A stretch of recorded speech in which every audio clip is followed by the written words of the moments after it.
विकाराबाद में pharma company के क़याम के सिलसिले में हुसूल अराजी और अवामी राय के लिए दौरा करने वाले कलेक्टर प्रतीक जैन और ओहदेदारों की गाड़ियों पर मकामी अवाम ने संगबारी की, जिसमें उनकी गाड़ियों को नुकसान पहुंचा। ज़राए के मुताबिक एक खातून किसान ने कलेक्टर पर हमले की कोशिश की। कोडंगल डेवलपमेंट अथॉरिटी के ओहदेदार की गाड़ी को भी मकामी किसानों और देहातियों ने निशाना बनाया।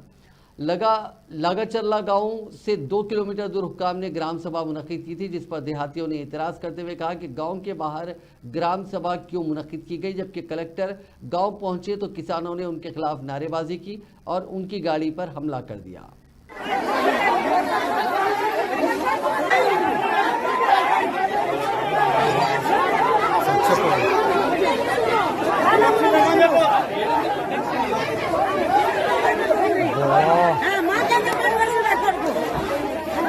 ఏందన్నా ఇది సచ్చవాడు